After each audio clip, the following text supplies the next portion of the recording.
आफताब और श्रद्धा ने dating app पर यह तो देखा कि उनके प्रोफाइल एक दूसरे से कितने मैच करते हैं, लेकिन उन्होंने इस रिश्ते के असली मकसद और मतलब को नहीं समझा। किसी भी रिश्ते में जब दो लोग एक साथ आते हैं तो इस दौरान यह बात बहुत मायने रखती है कि दोनों लोगों की पृष्ठभूमि क्या है, बैकग्राउंड क्या है और वो किस धार्मिक और सामाजिक परिवेश से आते हैं। उदाहरण के लिए, अगर कोई व्यक्ति ऐसे धार्मिक या सामाजिक परिवेश से आता है जहां महिलाओं को सिर्फ एक उपभोग की मामूली सी वस्तु माना जाता है, तो वो व्यक्ति अपने जीवन में कभी भी महिलाओं को वो सम्मान नहीं देगा जिसकी महिला हकदार है। इस केस में भी यही हुआ। इसी तरह अगर किसी व्यक्ति की परवरिश एक ऐसे इकोसिस्टम में हुई है जहां उसने हमेशा बचपन से हिंसा देखी है, मारपीट देखी है, तो उस व्यक्ति का व्यवहार भी बिल्कुल अलग होगा। यानी उसकी प्रवृत्ति टुकड़े टुकड़े करने वाली हो जाएगी, उसकी प्रवृत्ति सिर तन से जुदा करने वाली हो जाएगी। और यहां भी आप देखिए, जो प्रवृत्ति है वो सिर तन से जुदा करने वाली है। अमेरिका में हुई एक स्टडी में पता चला कि परिवार की मान्यताएं और परिवार के विश्वास किसी भी बच्चे की मानसिकता को विकसित करने में बहुत बड़ी भूमिका निभाते हैं। जैसे अगर किसी व्यक्ति ने अपने बचपन में किसी जानवर के खिलाफ हिंसा को देखा है, बचपन से खून को देखा है, बचपन से जानवरों को कटते हुए देखा है, तो यह हिंसा, और उसे यह बताया जाता है कि यह हिंसा जायज है, तो इस बच्चे की प्रवृत्ति काफी हद तक बदल जाती है और ऐसी बनती है जैसी अभी आपने इस केस में आप देख रहे हैं। इसलिए किसी भी रिश्ते में पसंद और नापसंद के साथ यह देखना भी जरूरी है कि दोनों पार्टनर किस इकोसिस्टम और किस धार्मिक परिवेश से आते हैं, जिसका इस मामले में बिल्कुल ध्यान नहीं रखा गया। इस घटना के बीच आफताब का परिवार भी कहीं गायब हो गया है। हमने श्रद्धा के परिवार के बारे में तो कल भी आपको बताया था। श्रद्धा की मां अभी नहीं है, उनकी मृत्यु हो गई थी 2 साल पहले। श्रद्धा के पिता हैं और ऐसा बताया जा रहा है कि पिता के साथ श्रद्धा के संबंध अच्छे नहीं थे, यानी एक टूटा हुआ सा परिवार था श्रद्धा का। लेकिन आफताब का परिवार कैसा था, उसके बारे में भी हमने जानने की कोशिश की।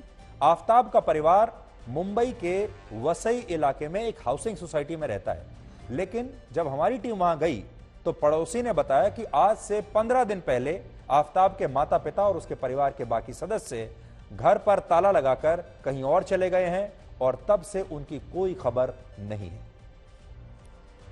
आफताब कैसा लड़का था? ये सारी जो इंसिडेंट सामने आई है, आफताब किस तरीके का लड़का था?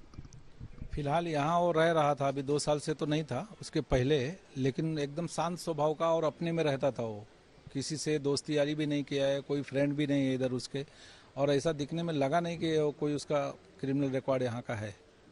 एकदम शांत स्वभाव का था वो। आखिरी बार आफताब कब देखा गया था यहाँ पर?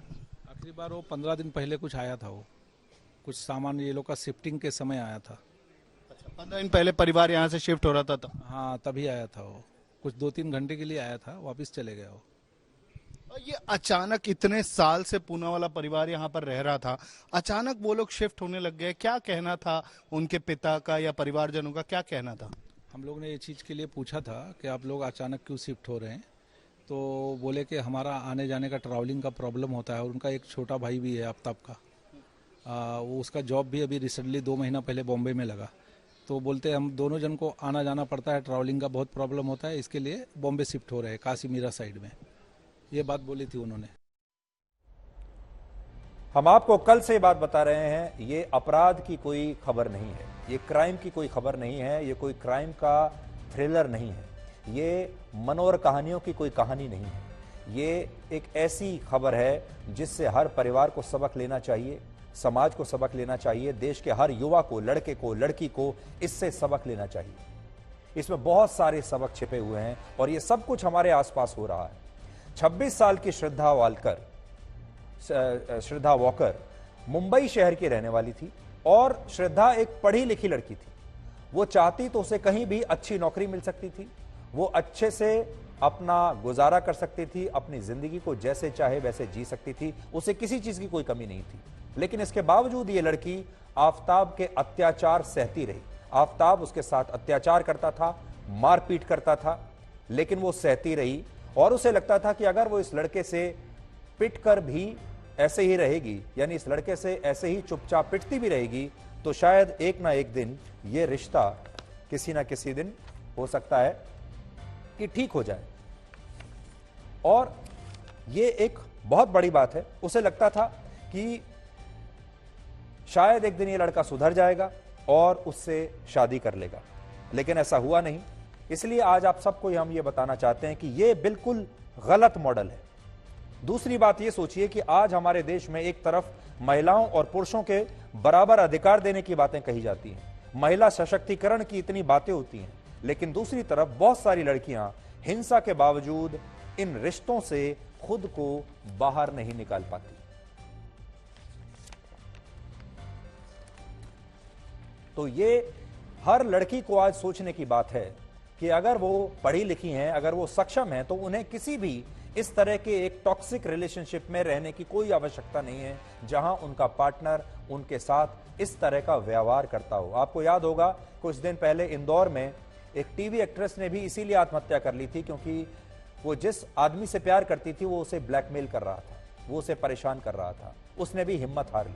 और हम आज ये कहेंगे कि ये श्रद्धा की बहुत बड़ी गलती थी। और अगर कोई भी ऐसी लड़की, कोई भी ऐसा युवा हमें इस समय जो देख रहा है जो इस तरह के रिश्ते में है, तो उसे तुरंत इस रिश्ते से बाहर निकल जाना चाहिए, इससे पहले कि उसका हश्र भी वही हो जो श्रद्धा का हुआ।